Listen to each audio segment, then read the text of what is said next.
see Siripa is on chapter 12, and Tulani is left with 11 pages. Siripa and Tulani, can you indicate one word, what you learned from the book, and how would you rate the book out of 10? And Siripa is rating it 10 out of 10.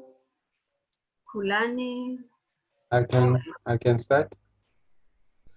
I would say so far the book teaches us about integrity in business.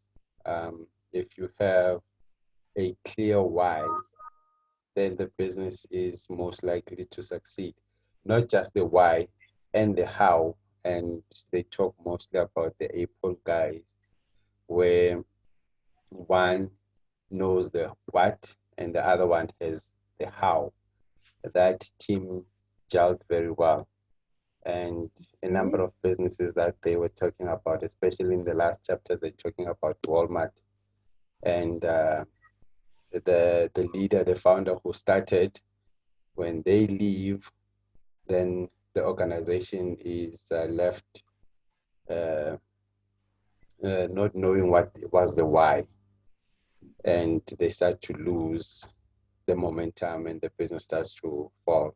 And not having made a plan for a succession leader who is ideal for the position, then things starts to crumble. But it is a very good book, I must say. Okay, it's a good book. And unfortunately, it was delivered late from Tulani, all right. And Mr. Mamabolo rating it 8 out of 10. Pako Mokwafi, I hope I'm pronouncing it correctly, 8 out of 10 for you. And you say it was a bit heavy for some concept. I would love to hear more about that, maybe later on. I will be with Mr. Mamabolo, as I've indicated, but I will lead from now up until 7 o'clock, and from then Mr. Mamabolo will lead, and later on, maybe from 7:30 up until the end of our session, I will come back again and we will together continue with the session. So just before I will leave the session, maybe let me share from my side what I learned from this book. Like I said, I found the book to be relevant, very informative, and eye-opening. Who recommended the book to me? It was Mr. Mamabolo, obviously. And when I heard the title of the book, I got excited. I went to search it on the books. I wanted a hard copy so I can highlight and mark the pages and mark the words that resonate with me. So I got a hard copy and immediately immersed myself with the book. I could not stop. I immediately liked what I was reading. So as I was reading the book, I found that the author, Simon Sinek, answers fundamental questions. The first of which is how do other businesses become so profitable, so innovative, or more influential than the others? And how do others manage to gain success repeatedly? And he also asked the question, how is it possible for other companies to be able to demand loyalty from their customers? So he reminds us that we must focus on why we exist.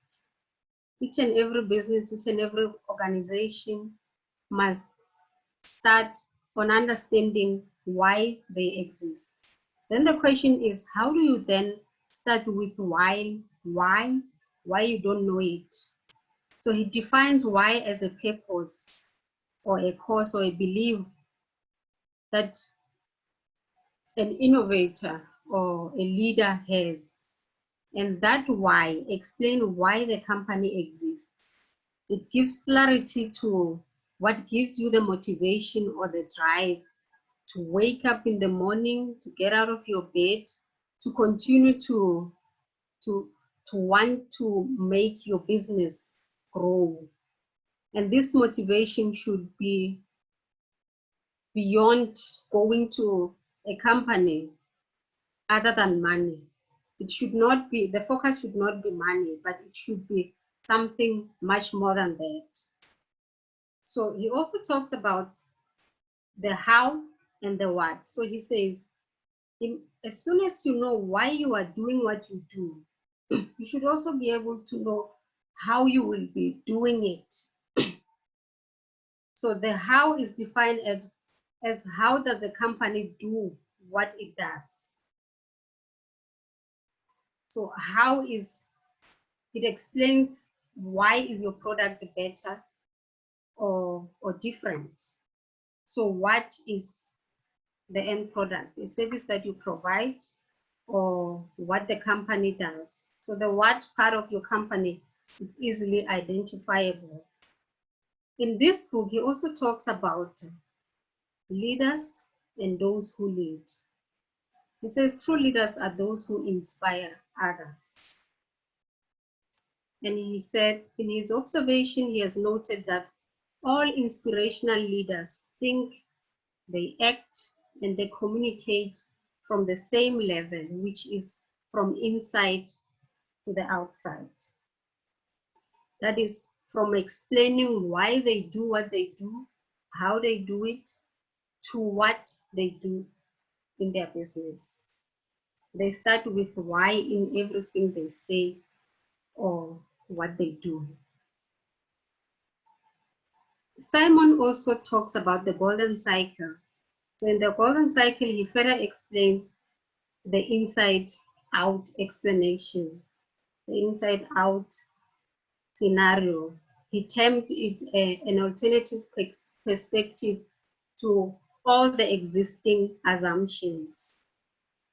He says this golden cycle can be applied anywhere in your life. It can be applied to improve your leadership, to improve the culture in your company. It can be applied when you hire people or when you introduce new products, or it can also be employed during the sales and marketing strategies. He says, why is the purpose? How are the actions to take to realize your purpose? And what are the results of your actions?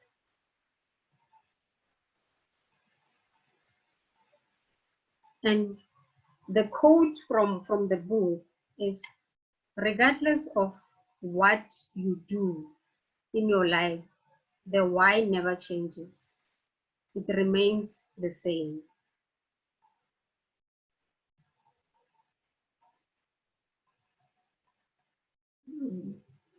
And Simon also tried to explain the golden cycle from the biology point of view. He says this golden cycle corresponds with the brain, the parts of our brain. He says in the brain there's a neocortex and the limbic system. The neocortex, he says, it corresponds with our why. And the limbic system, the neocortex corresponds with what we do. And our limbic system corresponds with the how part and the why we do things.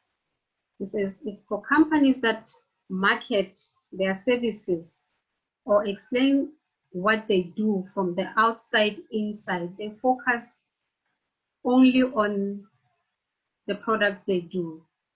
And that normally do not yield the results, because at that point, you are talking to the part of the brain that is not responsible for making any decisions. People can understand your products. It makes sense to them, but it doesn't influence any behavior, any action that they must now buy your product or want to be part of, or to purchase the service that you are selling to them. But if you explain yourself or your company or why you do things from the inside outside, then you are talking to the limbic system, the part of the brain that influences decision making.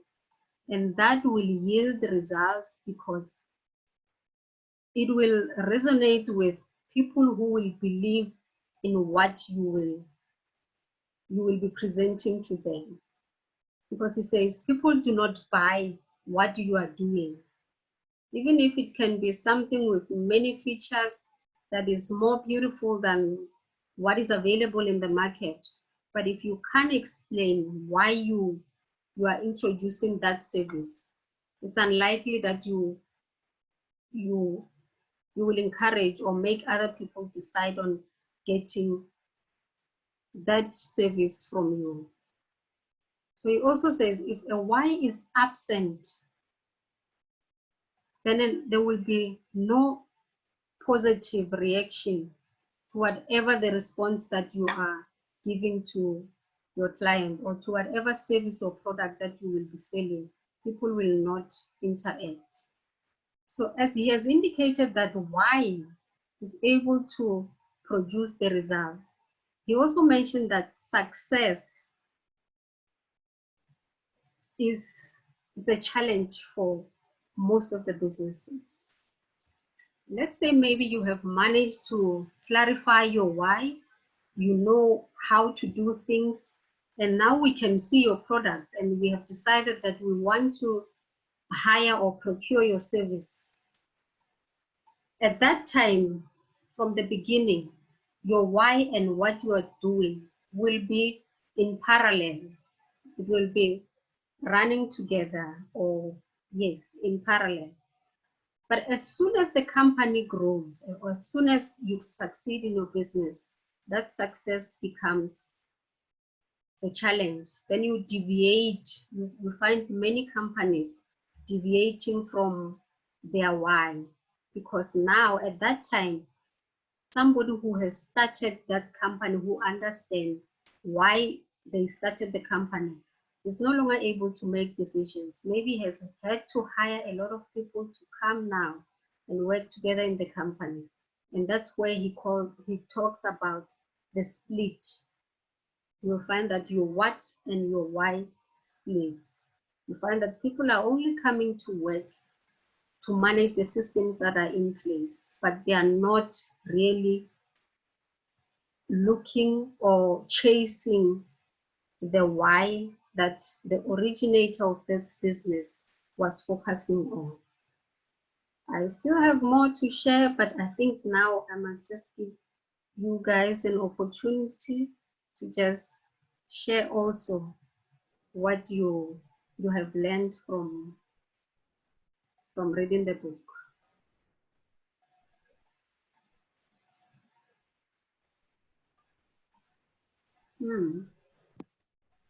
Pako Mokwafi, I see you said the book was a bit heavy with some concept. Would you like to expand more on that? Just before we have somebody to come and share their views as well. Hi, it's Pako Muakufi. Oh, thank you. Emma. Correction. Yeah, no, I think the book was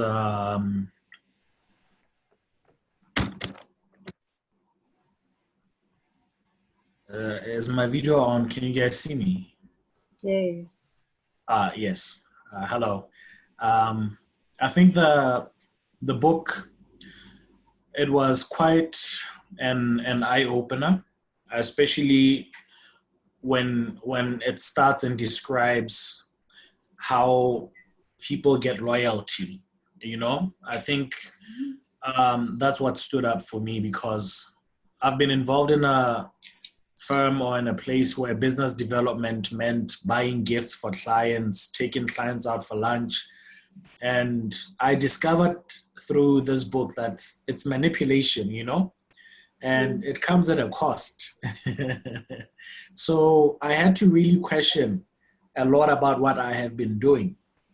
And that is why I'm saying it was heavy, because he then says, you know, it all comes at a cost. It will end up costing you more to manipulate people, and that manipulation does not breed loyalty, you know, but people will stay faithful to you because of the things that, because of your why, essentially, not because of the low prices that you give them or the carrots and the sticks that you you know, give them. So I think that's what really captured me, and it set the tone really for the rest of the book, you know, for me. And one of the things that amazed me was a story of a debt collector. I'm an attorney, so it made more it made more sense to me when he gave an example of setting a culture because of what you believe in. I think the lady's name was Christina. She joined a debt collection company, and she found that at that debt collection company, the culture was set. You know, people had to be mean over the phone. They had to use a certain tone with the debtors and so forth. You know, so it spoke a lot about, you know, having your why and standing for your why. She then decided, I can't be in this kind of environment. I need to move to set up my own collection firm that can do things differently. And this was going contrary to what is the norm in the industry. Kind of like the examples he gives when he starts his book, the example of Apple, that the whole definition and the whole why is challenging the status quo, you know? So Christina as well wanted to challenge the status quo. She goes out and sets up her own debt collection firm. And one of the ways that she measured performance of people is the thank you cards that they handed out to people they spoke to, you know. So I think for me, she was so resolute on saying, I want a culture that I believe in, and this is the kind of culture I'm going to set, no matter if this is not the norm, you know. She redefined the collections agency. And what they found actually is that the debtors were actually doing more business now with the people who had actually engaged the debt collector to collect from them, you know. And in turn, that was what she defined as her success. So I think for me, it really got me asking myself this question. How far am I willing to go to follow a culture I believe in? And to what extent, really, can I believe in why I exist to the point where I'm literally going against the grain, you know? And the good thing is with her, she decided, and the people I'm going to hire, they need to believe in what I believe in, you know? And I think for me, those are the true things that really stood out. And some of them were a hard pill to swallow. Like I said, you know, when you think about manipulation, it even goes to the way that we manage personal relationships. It's not just about business, you know. So it really got to me to really ask myself these difficult questions. How far am I willing to go against the grain, and to what extent am I willing to be on my own if I have to be, to ensure that my why is my why and I have like-minded people? You know, there's a lot of pressures, you know, in business. I'm sure all of you know, there's a lot of pressure to conform to what is going on. There's a lot of pressure to make money, even, you know, where you don't agree with a certain culture. So I think that's the significant things that I got from the book. And I'm hoping to get more insights from what the rest of the team have learned. Thanks, guys.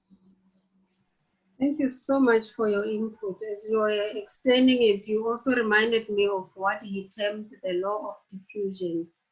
But we will talk about it also. I think maybe somebody will clarify it. Let's just hear other people's view as well.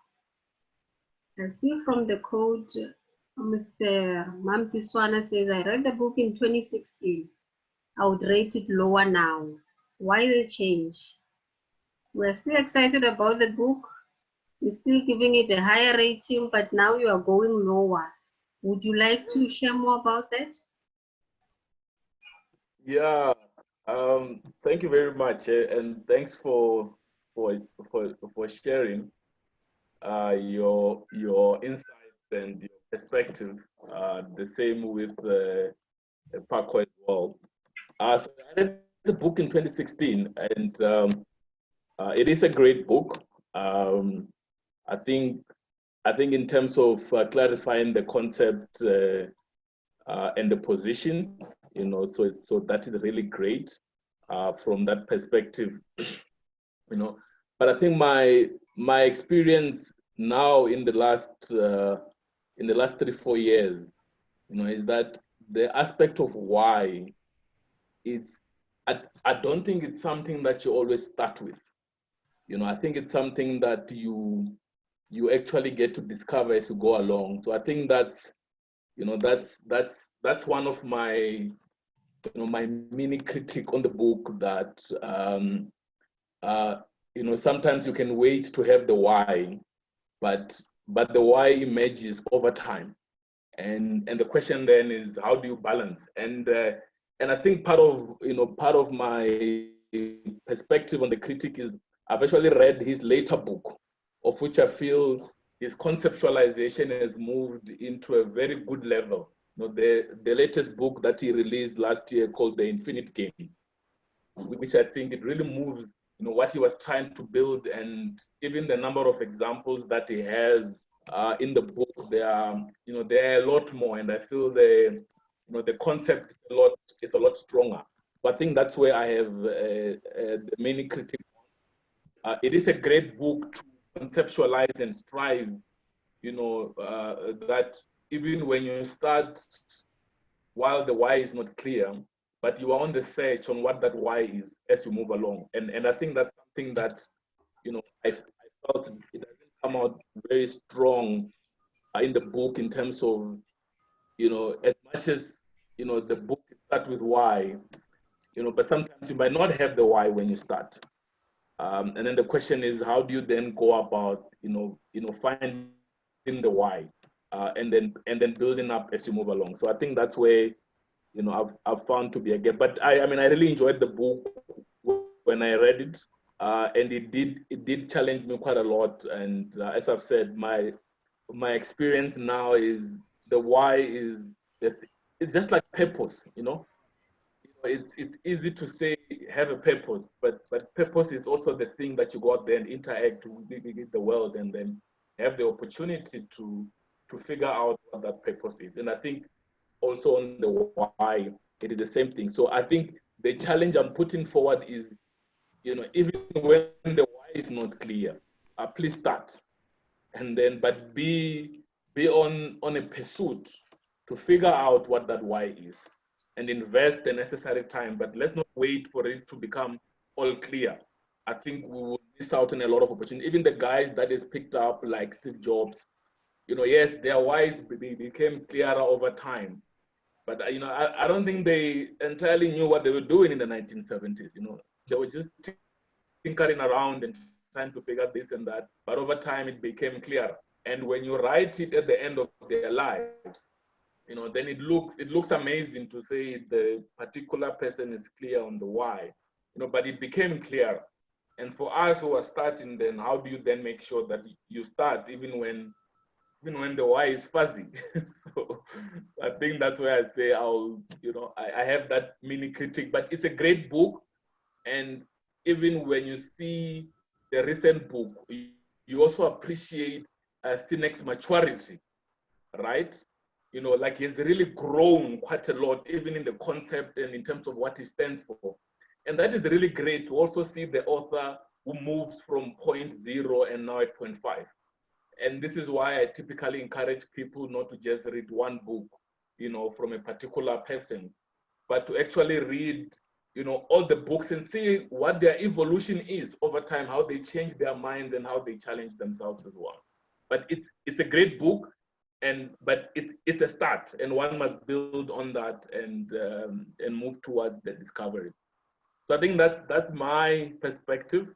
And thanks to Roche for introducing me to the book back in 2016 when we met in the year.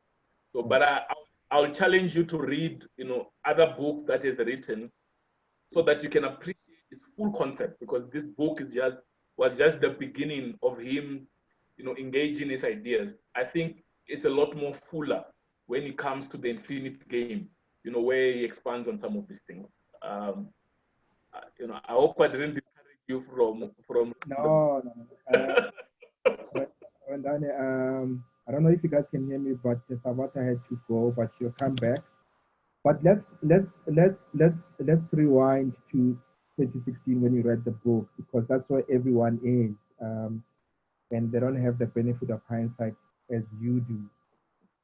What was your impression of the book, and how did it sort of help you, moving forward? What impression did it create to you? No, so I mean, I think in terms of the in terms of the impression of the book at the time, the notion of attempting to understand what is that why. So I think, yes, I mean, I did realize that perhaps not everything is at a state where I want it to be. So the book was a challenge for one to pause and think, where are my things, and how do you go about managing, this new concept that one is thinking about, right? So I think for me that was a very important aspect. Then on the organizations where you saw the struggle, especially when founders leave, and then organizations are not able to lead going forward. I think at the time I had a couple of startups, trying to build teams. So the knowledge of having a perspective around succession planning, for me that was very, very important. And I think having something that one stands for, that was very important. So I think those elements were really important at the time. I did have an early appreciation of, the why must be the thing that you go, and figure out. And I think I've now looked back and over the years, and I think I've spent a significant time of, being on the, I would like to call it the experimental innovation, where you go and experiment and test, and you use that process, to iterate, to gather data, and then actually, find yourself now starting to have a perspective of, what is your why.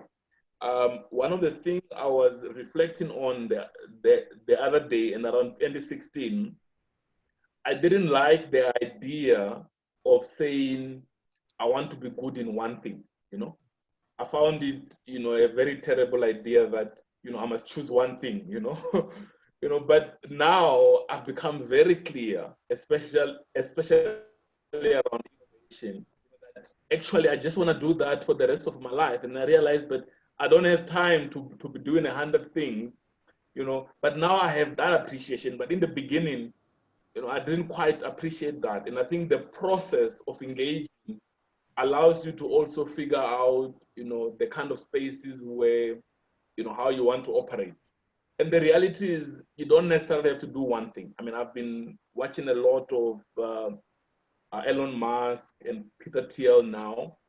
I mean, they engage on a number of things and they make it work, right? So it's not necessarily that one has to be on one thing. And I think it's about you figuring out, what works for you, and what engages your heart best, and your own talents as well, and your aspiration.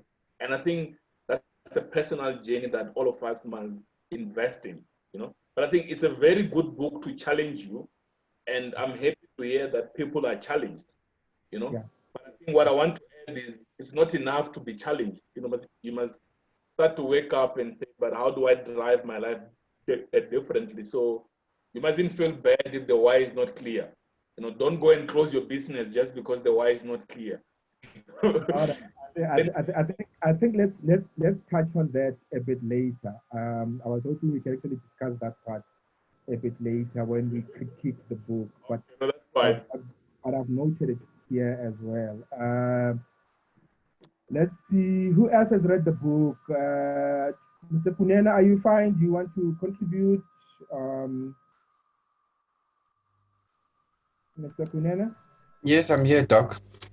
Okay, for me, I liked how he also looked at Martin Luther King's strategy, how he had support. If it was just him on his own, it would have been difficult for him to achieve what he achieved on that famous speech that he had. He had a lot of people behind the scenes that made it happen. Looking at the times there, they didn't have the technology we have now, but people came and he was able to deliver that speech. Where he delivered the speech as well had a symbol where he was standing, where they walked marching to the venue. And all of those things helped Martin Luther King to deliver that speech and made it significant to the cause that he was driving. What I learned there was that even if you are great or you embody your why, if you don't have support, it's not going to make any effect. Looking at the leaders that you also mentioned in the book as well, they also had support that helped them to achieve their goal. So I like what Rendani is saying, that when your why is not clear, don't stop. A lot of us are in that boat, but stopping is not an option. We are, at least there's an idea as to where you're going. I also liked the tipping point that he talks about, where the business starts and then it reaches the peak and it tips. It was quite an eye opener for me to read that chapter. There's a lot of things that I learned with leaders who came in and changed things. I mean, that airline that was so successful for many years, it's how the leadership led the whole team in achieving what they achieved. So yeah, basically that's what I read. The few pages, I think there's not much, but I got most of the Awesome. gist. No, thanks. Let's get the ladies going. Who has the ladies? Shama? I know you said you read until chapter 3, but for you, don't let this guy scare you. What did you pick up? Yeah, well, it's going quite slowly for me because I think I'm just in a funk. You know, this lockdown has shut my brain as well. So it's a bit of a slow read for me because I don't know if I'm lazy to think or to dig deep and find my why, but I will continue and I will finish the book. I complete things that I start. I'll definitely finish it, and hopefully by the time I'm done, I will know clearly what my why is. Okay, thanks, Shama. Who else? Karabo, did you read the book? I was listening to the audio more than reading. Okay, so Yes. what did you take? What stood out for you? What I took is some leadership advices that I got from them, and then I could relate much to it because there was a point in my life whereby nothing made sense in business. I just wanted to give up. I just didn't understand why I'm even in this business, and with the negativity that I got from people on the kind of business that I'm running. So for some moment, I really felt discouraged and all that, but I kept on going. I kept on pushing. Today, the same people who were discriminating, they're the same people who are now supporting my business. So in that book, I've learned that in business, really, you have to have a different mindset and have that perseverance and that resilience to say, no matter what happens, I'm going to keep on pushing.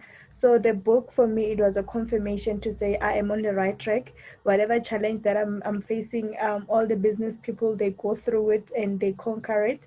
So I must not give up, and I must learn from these great leaders to say I must keep on pushing as long as they also survive, guys. So I really could relate much to the book. Awesome, thanks. Mogashoa? Hi, good evening, Doctor. Good evening, everybody. Yes. Yes, from my side, I did watch the video, did a little bit of audio. I did not manage to buy the full hard copy. And it's unlike me. This time I lacked a strict discipline because I'm always buying books. But this time, I think there is the lockdown or something, COVID. I don't know what happened to me. But what I did was I made sure that what I could find, lay my hands on, I really did the best I could. So there are some chapters I found very informative, but I'll mention only two for now. Chapter 3, the Golden Circle, I found that very interesting, especially when I look at it. I found similarities also with the book of Malcolm Gladwell. I think it's Gladwell, who also, when you speak about Golden Circle, you know, that 10,000, you must reach the zone of 10,000 hours. Yes, so I found that very important. And then another thing that I found very interesting was also in chapter 6, whereby he was speaking about, I think it was chapter, just a second, I'm looking at it here. It's chapter 6, the emergency of trust. There's a concept there that I found it key, is this concept, yes, first mover advantage. Why is in the picture? Giving an example of Creative versus Apple. Creative producing their first 5 gigabytes MP3 player, while Apple said 1,000 songs in your pocket. So I think what helped me here was that first mover advantage, you can only get it if your finger is on the pulse of the customer and you speak in the language of the customer. And for you to really understand your why, you must really have I think you must be inside the skin of the customer. That's for me, my observation. I think let me not speak too much, that little bit. I can contribute later again. Thank you. Okay. Anyone else? Did I leave anyone who wants to contribute? Benji, I don't know if you have read the book.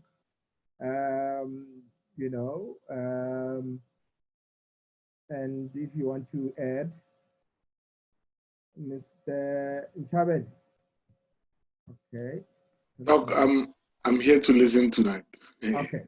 All right. No, that's fine. And then Siripa, is Siripa here? I think Siripa Bennett. Okay. No, that's fine. I think we are okay.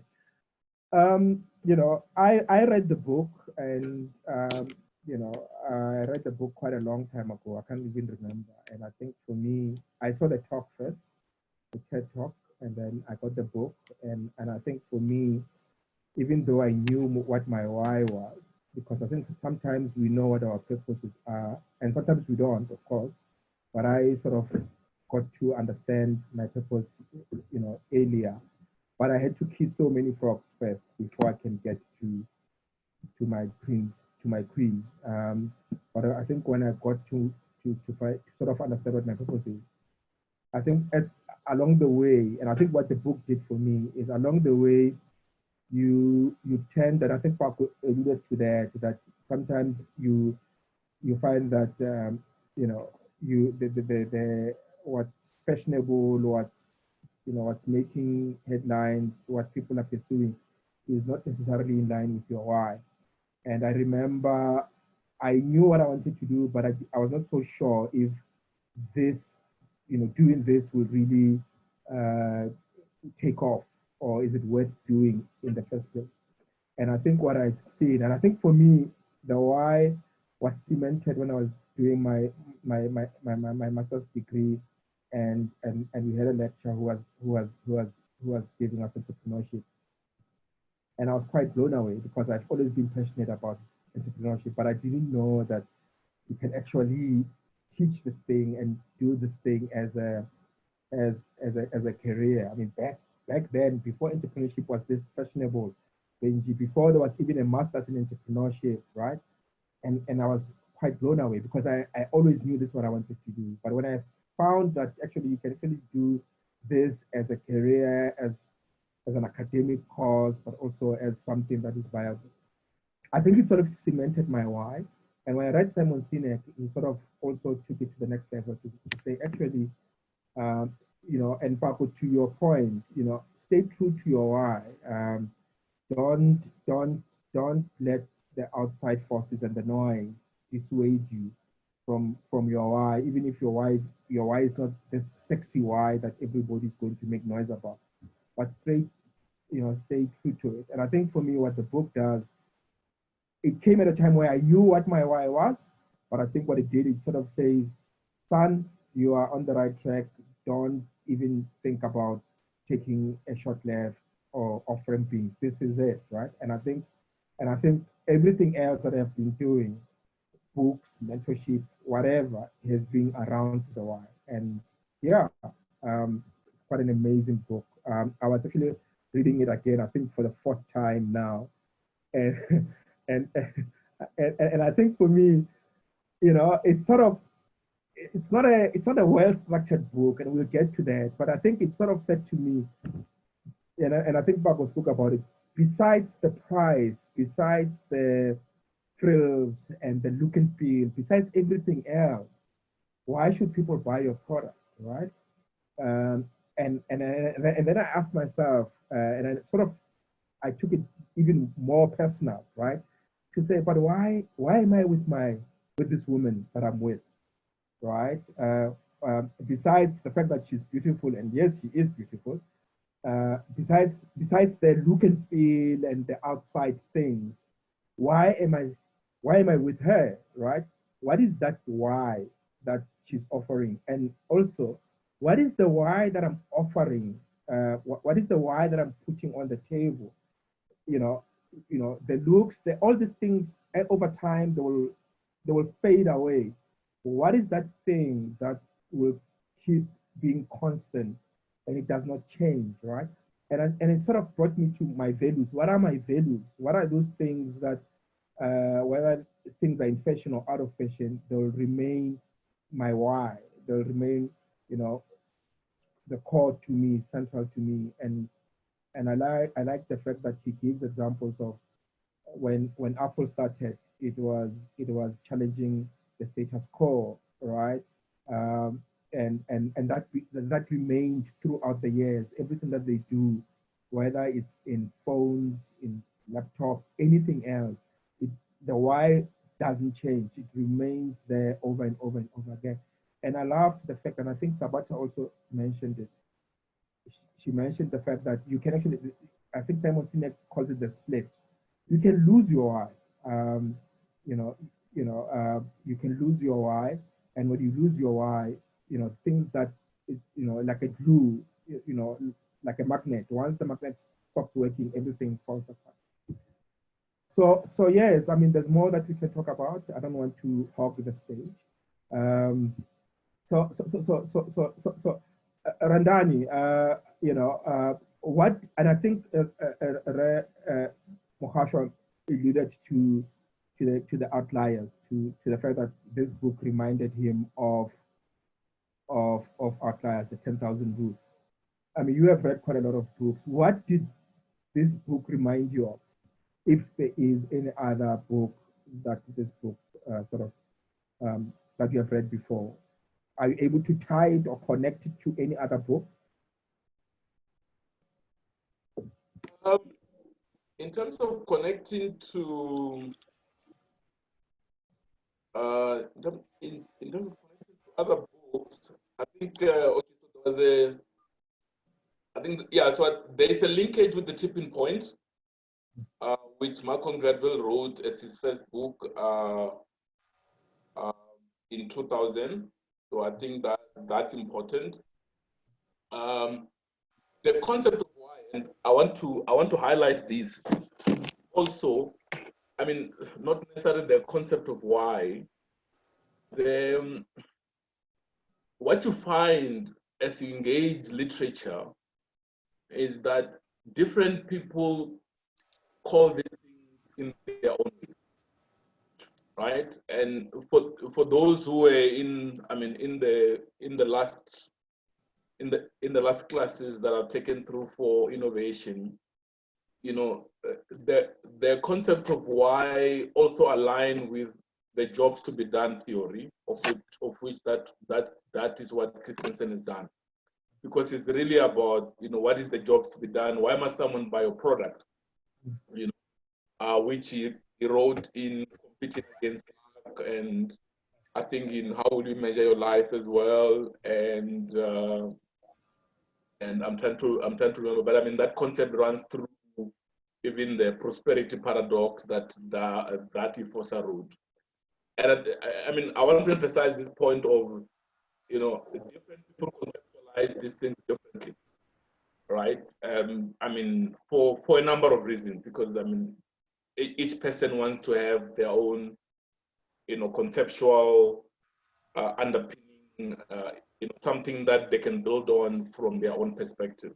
So you find that these things link up with others, and that is fine, and it is correct, because after all, knowledge is cumulative. So we build on other people's work. I mean, I'm doing the same thing, you know. So you learn what others have done, and then you build, and then you add on that. I mean, interesting. I shared with Roche today, you know, a book that was written in 1962 called the Structure of Scientific Revolution by Thomas Kuhn, which actually started to engage the theory of disruptive innovation as an example, which Christensen took in the 1980s, right? So, but different people look at this thing differently, and some ideas, you know, have problems a while ago, and someone picks it up. And I mean, if you follow Sinek, for example, I mean, he's really on the notion of leadership and challenging some of the ideology of the 1980s, you know, and trying to rethink what leadership is and how we can, you know, manage to avoid some of the collapse, you know, we have seen through the different organizations. So I think that's the, you know, that's the one linkage that I see. So it's the jobs to be done theory is the tipping point, right? You know, and the notion of the tipping point, I mean, really is you must put the effort to get to the tipping point, you know.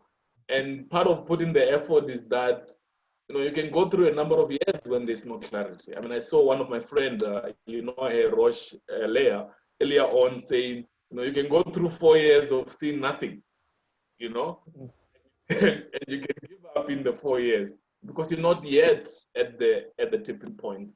And I think that's a, you know, that's a very important thing that is, you know, that is captured there. Then, I mean, the other thing I want to add as well. So, you know, so obviously, you know, what Sinek does, and I mean, even Malcolm Gladwell does the same thing as well, and I guess all the other scholars, is that when they analyze a situation, they'll analyze it through the lens of the book. Right? So it's either it will be left or right. Right? But all of us know that in reality, there could be other things that causes such a particular thing. So it's not to say that, you know, the concept of why explains everything about Apple and explains everything about the other organizations that collapse. It must always be viewed that, because if you think about it from a research perspective, they actually kept the other variables constant, right? So I think it's important to reflect it also from that perspective, that it is one of the contributing variables that this research process of start with why, you know, alluded as an outcome. Of course, it's not an academic research where you must say what are the limitations of the book, you know, but I mean, you must build a case for that particular book.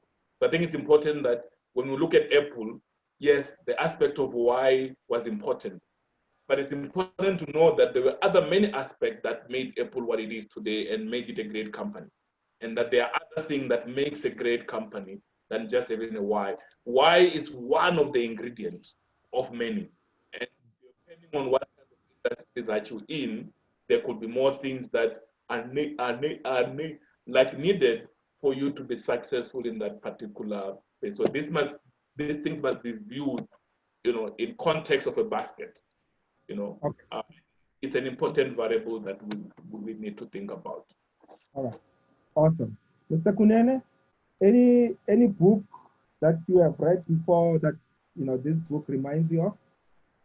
Yes, I was telling my wife last night that it ties up with how will you measure up. Yes, it's still fresh in my mind as a book we're reviewing last month.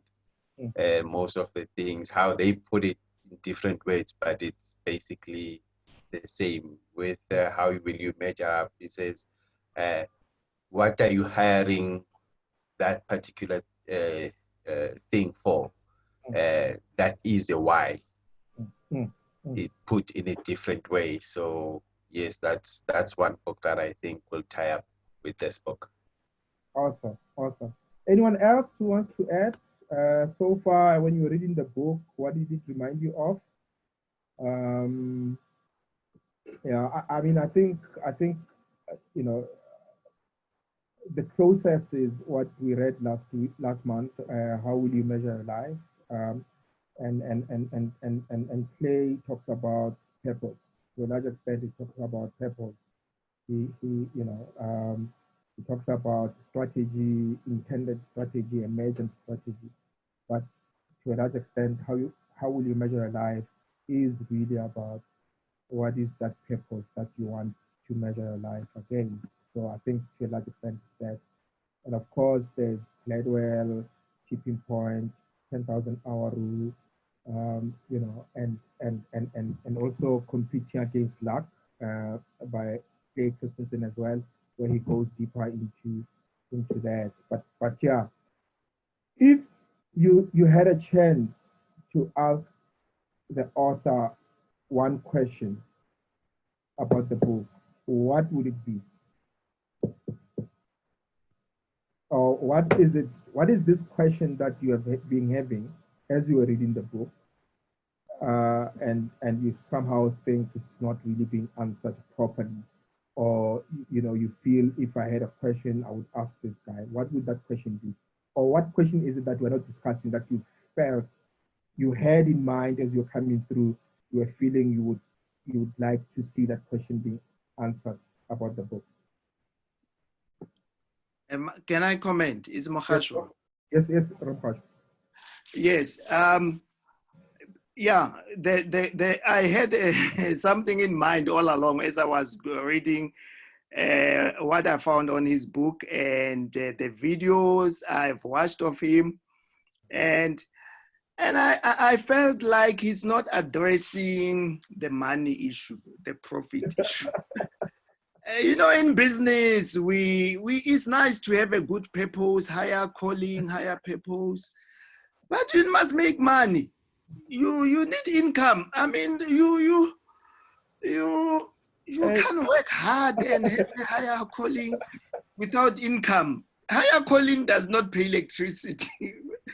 I used to tell people, when they said, no, you must have higher calling, this said, no, tell that to ESCOM when they switch off electricity. You need money.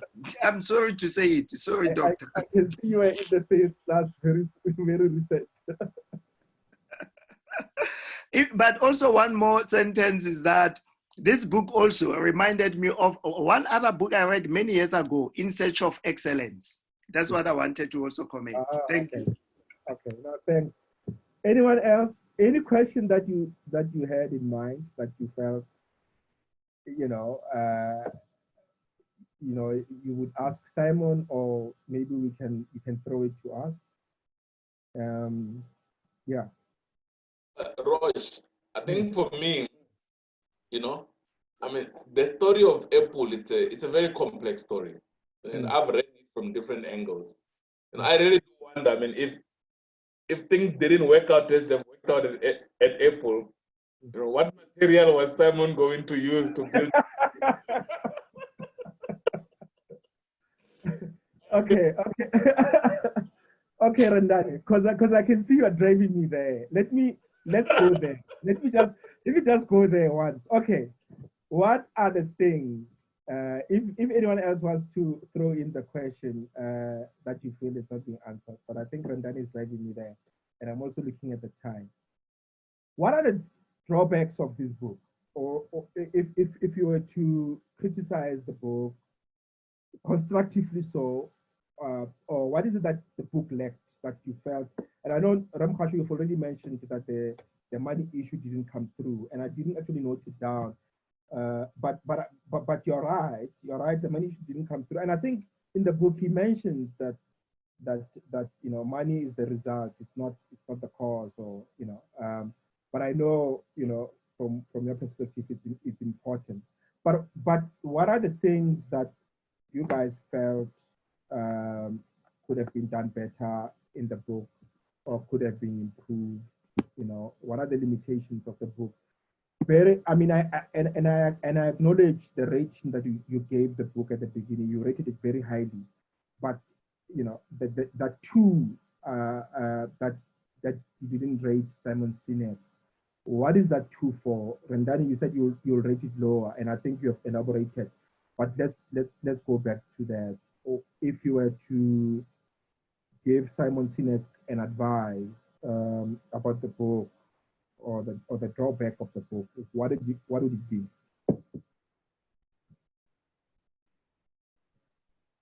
Are you asking me to go for Yes, it? anyone else? Anyone who felt, you know, you I mean, Shama.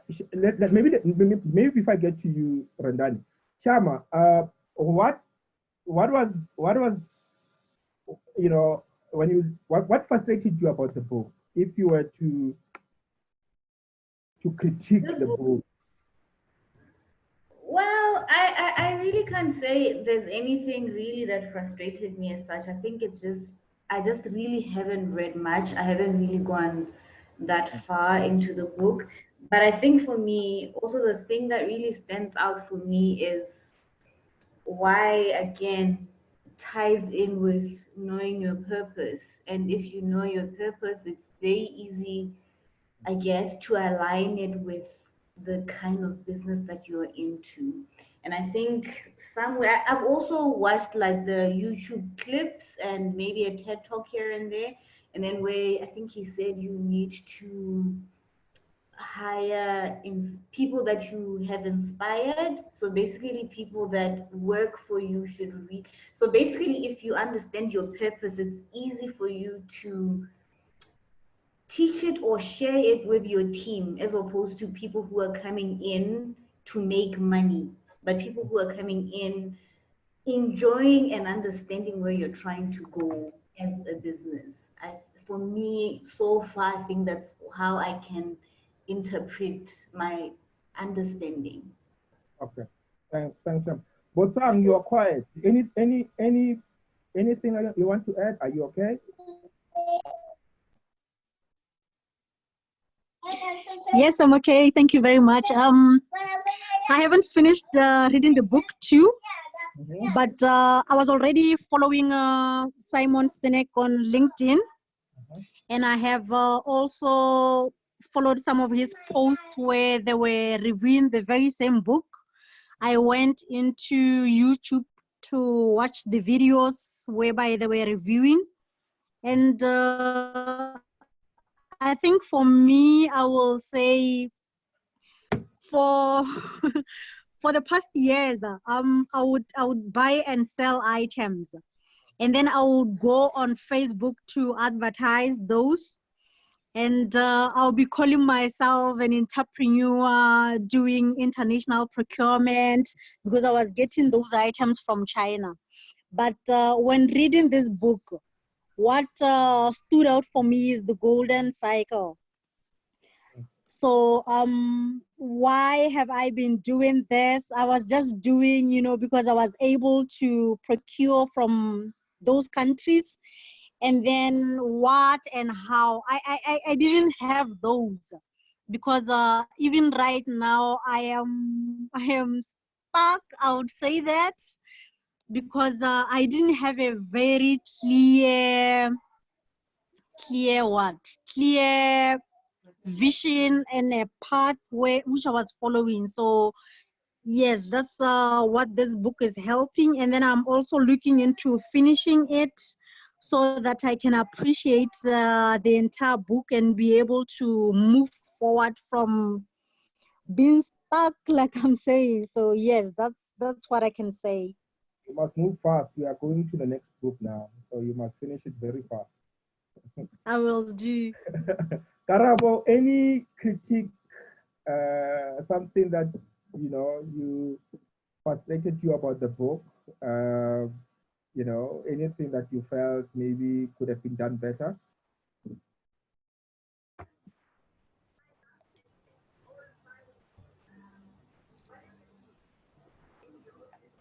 Karabo?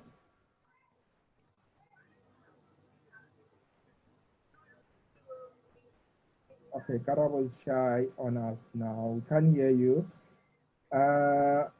Okay, let the critics come in. Rendani, go first. You have already stated that it's not the start, but it's important, but it's not the start. So I think for me in terms of critique, and I mean I saw this section in the last book, and I was disappointed that the last book was not critiqued, Roch. You are disappointed? I was disappointed that How Will You Measure Your Life was not critiqued, and I think it's a. Oh yes. Now we ran out of time. We're out of time, but yes, I realize that as well. So and the reason why I think it's important to have this section to critique that it's a sense of progress, that we are able to push ourselves forward beyond what is presented. And I think asking ourselves what are the limitations, or else we'll just settle, and as we call it in innovation, all we're gonna do is incremental innovation.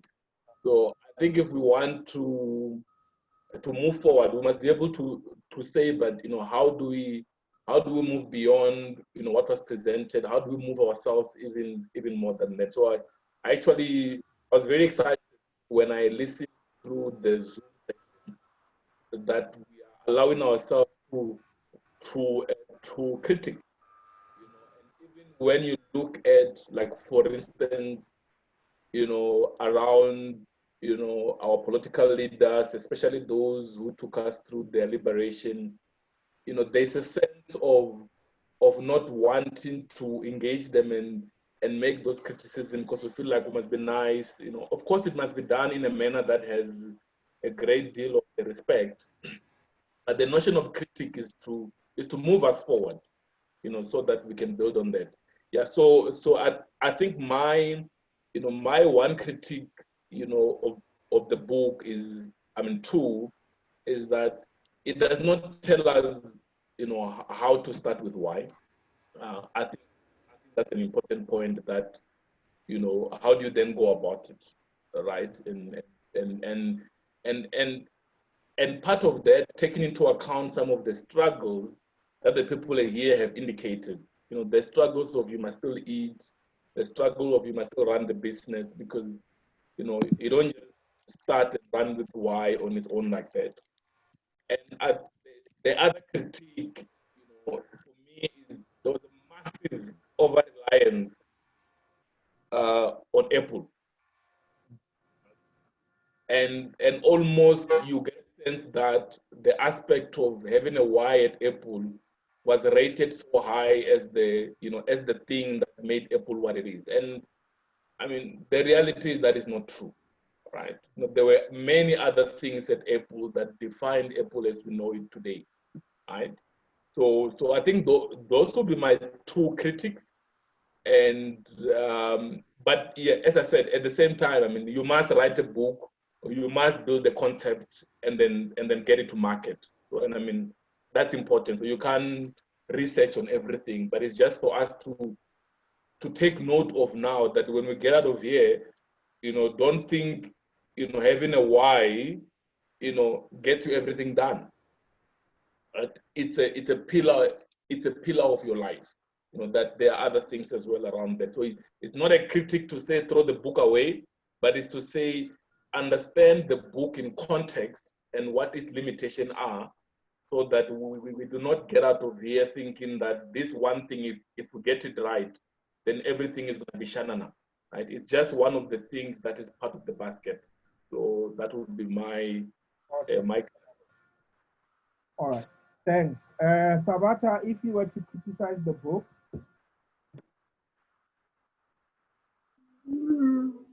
Okay, thank you so much. I'm back now.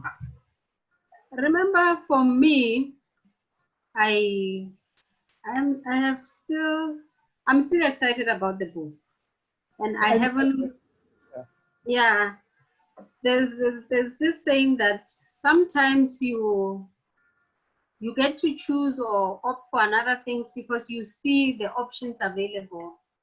I haven't read another perspective that makes me question what I have read now.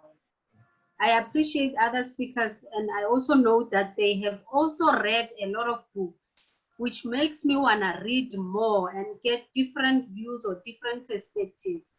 Then I come with that perspective and compare the two. With these two, do I forget about this one, or do I combine the two? Where do the different views meet? But for now, I do not have anything that I can say is negative about the book, but I've noted that he focuses more about your starting point. I wish to know what will it be his comment about managing the middle part. Before I succeed, then how do I manage the processes in the middle? Okay. Maybe let's say I have a why. I know, I knew how to begin. Now I understand what I'm doing. Then how do I manage this? Because it talks about manipulation strategies and those that do not those that do not yield loyal clients. Then what advice does he have to the marketing and sales people? Because they focus on such aspect, maybe lowering prices, many means to attract the clients. And he also says the goals in business should not be selling to everyone. Then if I have started, I know my why. Then if I want to, I think maybe there will be many clients that I want to do away. How do I manage that transition now? I think that's where I think I would just ask him. But for now, I don't have anything negative about it. Okay. Maybe in future I will have it. And there's nothing wrong with it. Don't have negative. Don't let Rendani persuade you. He's read 200 books last year, so don't let him convince you otherwise. You are fine where you are. No, I'm not actually intimidated. He's just making me want to read more and have different views or different perspectives. Okay. And anyone else? Sorry. Finish. Just to mention something, as I was away from my computer, I was able to listen to the views that other people shared, though not everyone. I just want to highlight one thing that I have learned here. Maybe you might find that at the beginning of your journey, of your business journey, you did not have your why, which is clear, but you definitely had it. Because as I was reading this book, I was battling with myself in my business. What is why? I could not put it into words, but definitely it's there. I just can't put it in words. So now as I'm reading more, it's coming out, I'm refining it, and I'm shifting position now and focusing on why I'm doing certain things and why I should not do other things. Why I should introduce this kind of business in my business and not the other. Why should I use these strategies and not the other? They are all directing to my why, which I didn't know then, because I did not know how to put it in words.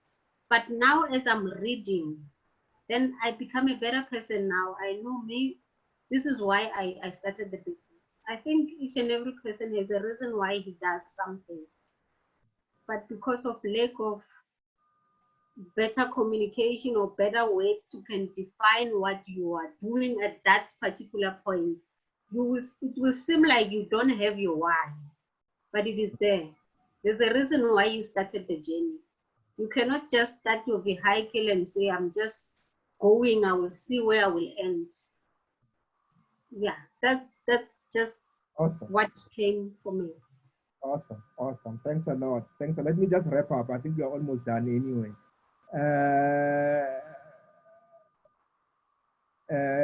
Bartimang, I know, Humphrey, you have already stated your reservation. Tulani, if there's anything that sort of got to you about the book that you thought maybe could have, could be improved. I was enjoying the book, Doc. I didn't have a negative, or I didn't know I had to critique. I was just enjoying the book, and it helped me open certain ideas with business. And yeah, I didn't have that what Rendani has. Hey, these academics are a handful. Karabo Nguyuza, last word. Oh, okay, thank you. I must be also acknowledge there are lots of good things to learn from a book, but I on reading the aspect parts of it, and also listening to him speaking, I think you get a point whereby you can realize a person has not well cooked the idea. And that was my first impression. I realized he had not yet well cooked the idea of some aspects. There were gaps I felt. And I realized, no, it's common with what I call the first book zone. You know, it's every first book, and I think it's his first book, if I'm not mistaken, in 2009. Then others that came later are better. It's normal. But the reality is that you just need to start. But what also I found is important about the book is that because I'm doing this course in Lora, and I've made a commitment to myself that when I finish this course, in the next few months, I must have fundamental big change in my life, business-wise. So when I read anything, I look at how is it helping me for the business I'm doing now. So in terms of the why, it solidified for my business. It helped to answer those questions. Even if the book is 100 or 500 pages, as long as I got something useful, a diamond out of it, I'm happy. Thank you. Okay, no, thanks, Ntsha. I think for me, and Rendani has alluded to, when I read the book the first time, I was very excited. I think it's a book that, and I refer it to everybody. I think knowing your why is basically knowing your purpose. In a long-winded way, it's knowing your purpose. And in knowing your purpose, it's important that you are able to build from there. But I think what Rendani mentioned, and I think also what I've noted here, is what the book does not do is does not tell you how to go about getting your purpose, right? And I find that a lot of us, we are frustrated by yes, I agree, it's important to know your why. But how do you find it? Like I said, for me, I was able to find it earlier on. But it was after I have, done so many other businesses, some bankrupted, some I sold because I was bored. It was not talking to, I was unhappy somehow. And I decided to get rid of it. Until later on, I then realized this is my why, and I'm going to do this for the rest of my life. But he doesn't tell you how. But I think there's a follow-up book to this one, which is precisely about how to find your why. It's sort of like a user manual of some sort, where he takes you step by step into how to discover your why. So if you want you can get that book and go through it, and you know, it's more like a user guide in finding your why. So it's quite a good book. That one is quite good because it takes you into discovering your why. But I think, you know, he's obsessed by Apple.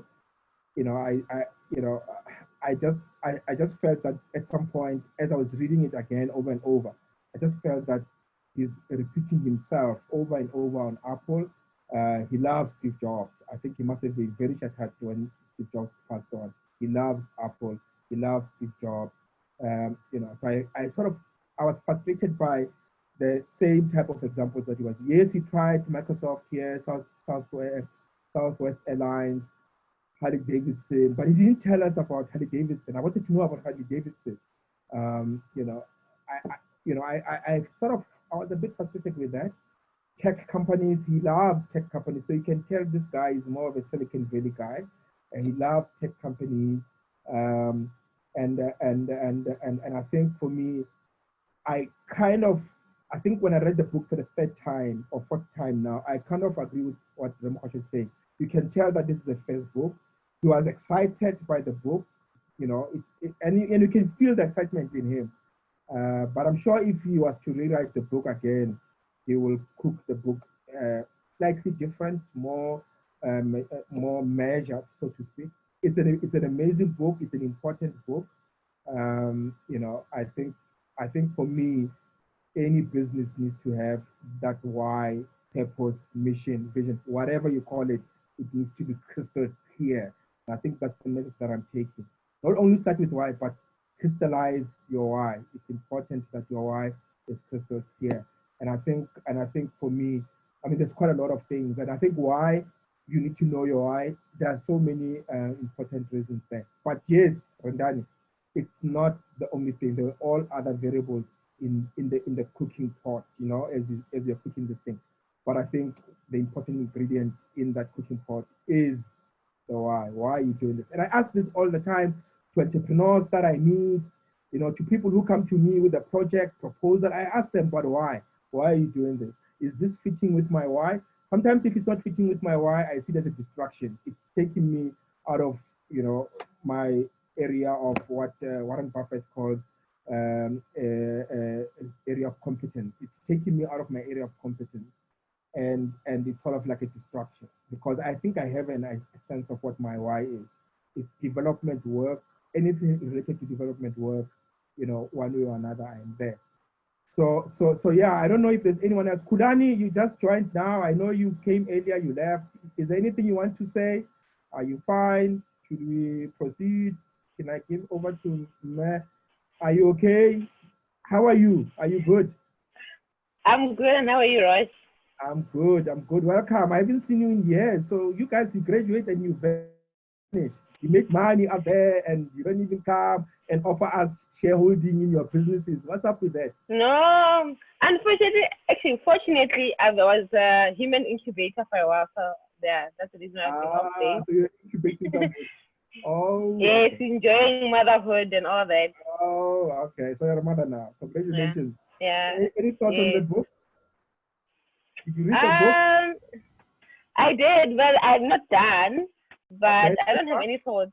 So that's what I say. But I was just really interested in the beginning about how companies actually manipulate people to actually buy. So now I've actually applied this to my own personal life. You know, you get those telecommunicators talking to you. They want you to buy something, you know. And I think because of that and because of the book, I was able to review a decision I made quite recently and say, you know what, actually, I can actually go back and say, you know what, I don't think this will be feasible for me, so I'm good, bye-bye. But at the moment, when I had the conversation with the agents themselves, I was quite convinced. But then after I assessed, I'm like, no, but this was actually manipulation, you know. And yeah, so it's very interesting how this art of manipulation is evolving as time goes by, and it will never change. It's really like a game of Hunger Games, you know, and it's, yeah. So that's my 2 cents. Yeah. Awesome. Thanks, guys. Let's wrap up. I'll give you Mensabata to close. Botang, last words. We are closing. Was this session helpful to you? Clarify issues? Last word. Yes, it was very helpful, and it also even showed me that I really have to read and finish the book so that I can so that I can appreciate the entire content and even implement it, because it would make no sense for me to be in this beautiful class with these beautiful book reviews, and because like I'm saying, I have been stuck for, I am going to finish it, and I'm going to be a great person after this. Yes, and that's for sure. I'm going to be sharing with you at the end of the program how far I am, because now I will be knowing my why. Okay. That's Awesome. yes. Thank you. Awesome. Ramokashwa, you're good. I'm keeping well. It's wonderful. I actually an idea just came to my mind now as the discussions I have been unfolding, and asking you that this amazing knowledge that we are sharing now, I wish at the end of the class, maybe even if it's tomorrow, maybe the one who was the lead reviewer of the book can be encouraged to just to write 2 or 3 paragraphs about the book. And then, because newspapers are always looking for stories, there's always a section in the newspaper whereby you submit a story, and then they call them just book review. You'll be amazed of the feedback you'll get from people, and how even sometimes it's a thought. Sometimes even newspapers will say, no, after you have done this review, can we give you more new books that are coming, and then you do reviews for us? It's a thought. I'm sorry. I like that thought, and I think Mesawata likes that thought as well. So she's gonna take you up on it. Now I'm happy. Karabo, last thoughts. Karabo. Okay, Karabo, it seems like we have issues with her sound. Rendani, last thoughts. I'll come to you, Kudani. Rendani, last thoughts. So I think nothing else from my side. Thanks for the discussion. It was quite interesting to hear the different perspective. Yeah, please note that I'll be on the critic mode for all. Well, and that's fine. That's fine. We need that. So yes, it's important. It's important that you bring that out. I forgot to introduce it in the last session. I only remembered after that we didn't go to that part. But yeah, thanks for bringing that up. It's important. Do we have any recommendation for our next book review? No. I'll announce that tomorrow morning, but we'll just discuss it quickly. Shama, let me just finish with the 2 and then I'll hand over to you. Shama? Yes, I think for me, I really like the critiquing part of it, because it also makes you think and ask yourself questions, as in, why did he see things the way he saw them? So it speaks to reading between the lines, basically. So I think for me, continuing with the book, because I'm definitely going to finish it, is to read between the lines and think, because clearly I haven't been doing any thinking for the past 3 months.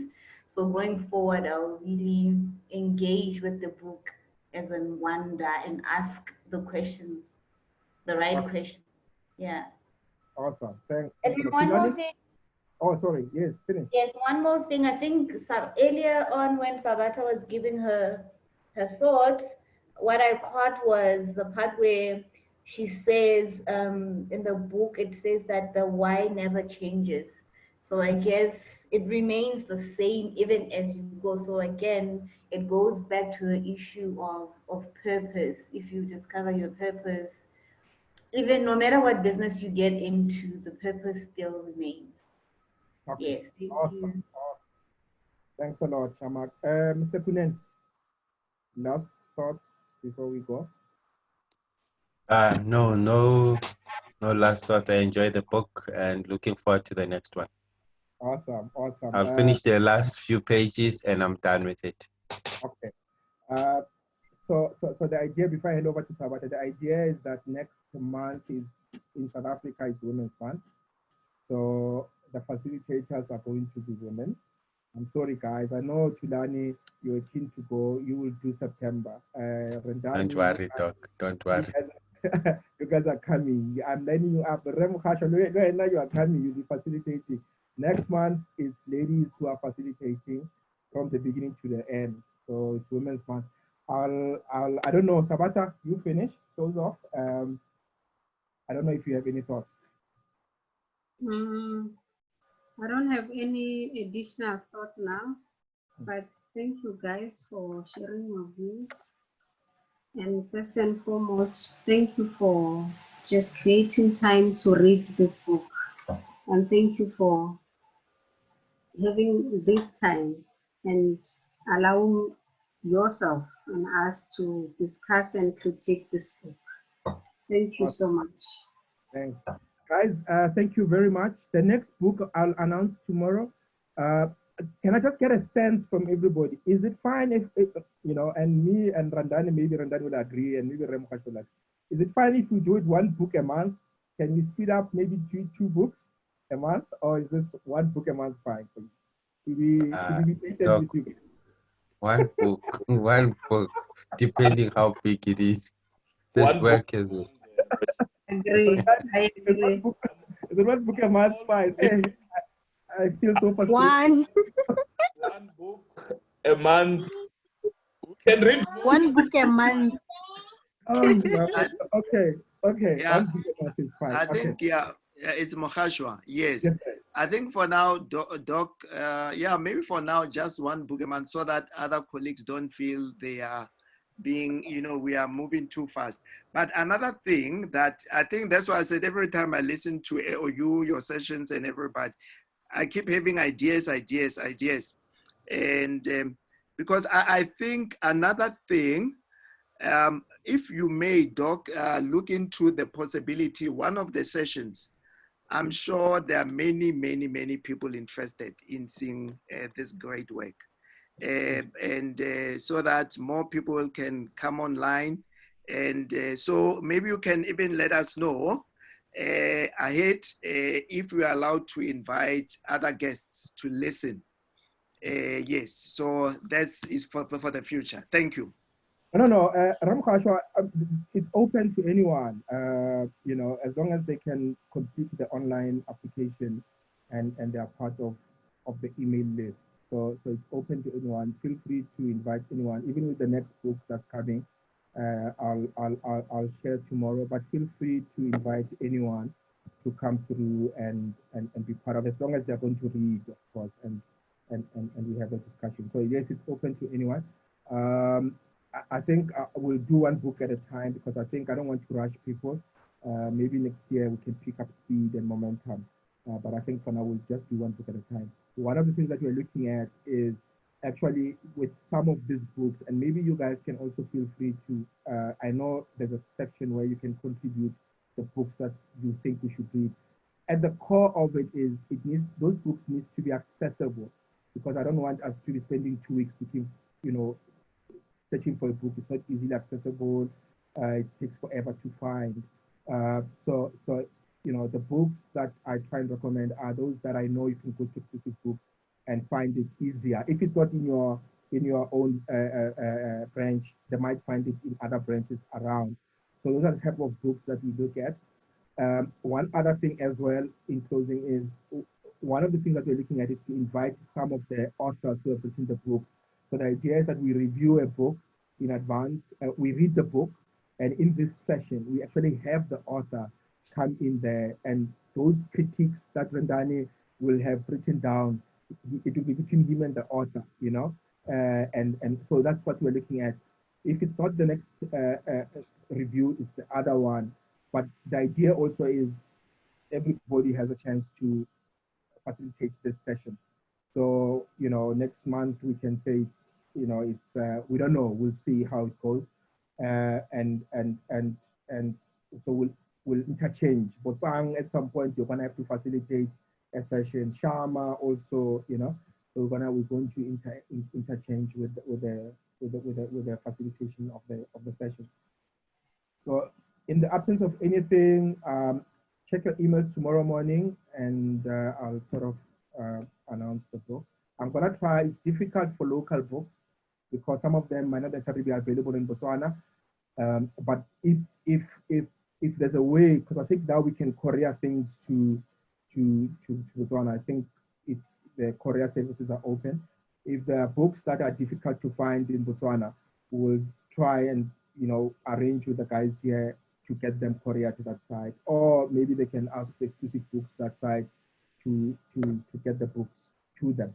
Please, when you announce the book, and just try and within the first few days, try and get it. If it's not available, try and order it as soon as possible so that you are able to have enough time to read. So thanks a lot. Thanks everybody. Thanks Sabata. Well done. Thanks a lot, and thanks everybody. Yeah, and check your emails tomorrow for the book to read, and I'll send the recording of this session as soon as it's ready tonight. Thanks a lot. Next week we are doing biggest blunders next week Thursday, so hopefully I'll see you there. Cheers. Okay, cheers, bye. Yes, bye. Dr. Roche. Thank you. Bye-bye. Bye. Good night. Good night. Dr. Roche. Yes. My biggest blunders only on Facebook. I'm not on Facebook. Hey, I missed Shama, last week's one. you're giving me a headache because once we bring you into the platform, you guys, you don't mute yourself. It's just chaos, you know. And we are recording this thing to put to YouTube. So, you know, we'll see. We'll try and see if there is no other way we can do it for you to come through into the platform. No, I mean it's fine. It shouldn't be a lot of work. It's okay. It's fine if it's only on Facebook. No. We'll see what we can do. I think there's another function that we can use. I was in a part of a session today where we were it was both on Facebook but also on Zoom. I was on Zoom, but I could not. The function of audio was cancelled out, so we just need to find a way of doing that. Okay. But it's fine. We'll let you know by next week. It will be sorted. Okay. Thank you so much. Invite others as well. Invite others. Don't be selfish. Okay. Thank you. Awesome. So we are on Saturday, right? For class. Yes. Okay. Thanks. Awesome. Thanks. Karabo.